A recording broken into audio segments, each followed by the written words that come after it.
দোয়া করবেন তো আল্লাহর কাছে। দুনিয়াতে যতই কাঁদি না কেন, যতই অসুস্থতার মধ্যে থাকি, আলহামদুলিল্লাহ আমি নিজেও রাত বিরাত এই যে ছোটাছুটি করি জলসার জন্য, শারীরিকভাবে দুর্বলতার মধ্যে থাকি, তারপরেও আমি খুশি। তার কারণ আমি এতটুকু আমার আল্লাহর প্রতি বিশ্বাস করি, হয়তোবা আল্লাহ মৃত্যুর পরে আমাকে ক্ষমা করবে। এই আস্থাটুকু আমি রাখি। অনেকে এটাও বলতে চায় না, জানি না আল্লাহ কি করবে, আমি আস্থাটা রাখি, সেই চর্চাটা করি।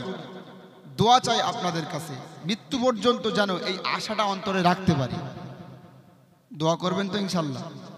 আমিও দোয়া করি আল্লাহ পাক আমাদের সকলকে। আমাদের একটা শিক্ষক আছে, ক্লাসে আসতেন, আসার পরে বলতেন, বাপ তোরা তো মৃত্যুর ভয় পাস, আমি মৃত্যুর ভয় পাই না, আমি মৃত্যুর জন্য তৈরি আছি, ইনশাল্লাহ আল্লাহ আমাকে মাফ করে জান্নাত দেবে। এই কথাটা কিন্তু অত সহজ না বলা। তিনি কিন্তু হাদিস পড়াতেন, মুহাদ্দিস একজন, তারপরে এই কথাটা বলতেন। কেন বলতেন? বুকে সেই বল ছিল তাই। অনিচ্ছাকৃত গুনাহ পাপ হয়ে গেলে আল্লাহ কখনো কখনো ক্ষমা করে দেবেন, তাই না? কিন্তু ইচ্ছাকৃত যদি গুনাহে কাবিরা থেকে বাঁচতে পারি, সগীরা গুনাহগুলো আল্লাহ মাফ করে দেয়। বলেন সুবহানাল্লাহ। মহান আল্লাহ বলছেন, ইউতাজতানিবু কাবাইরা মা তুনহাউনা আনহু নুকাফির আনকুম সাইয়্যাতিকুম। মহান আল্লাহ বলছেন, তোমরা যদি গুনাহে কাবিরা থেকে বাঁচতে পারো, তোমরা যদি বড় বড় গুনাহ থেকে বাঁচতে পারো, আমি আল্লাহ ছোট ছোট গুনাহ হয়ে গেলে তোমাদেরকে মাফ করব। বলেন সুবহানাল্লাহ। সগীরা গুনাহগুলো আল্লাহ এমনিতেই মাফ করে দেয়। কেউ যদি উযু করে, কি করে বলেন? উযু করে, উযুর পানির সাথে সগীরা গুনাহগুলো মাফ হয়ে যায়।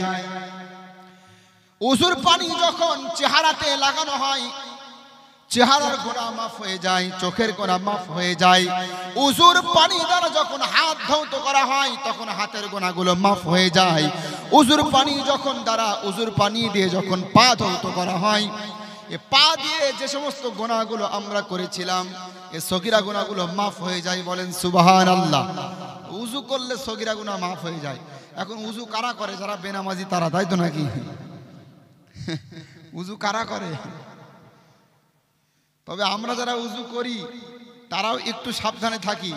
শীতকালে অনেক সময় মুরগি যেমন স্নান করে না, দেখেন না? মুরগি দেখেছেন? মুরগি বলে তো এদিকে নাকি, ওই যে মাথায় একটু হালকা পানি দিয়ে ঢাকা দেয়।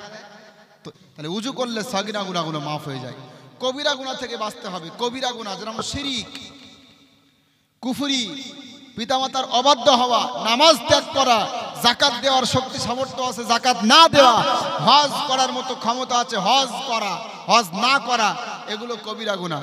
সামনেই রমজান মাস, রমজান মাসের রোজা না রাখা, এগুলো কবিরা গুনাহ।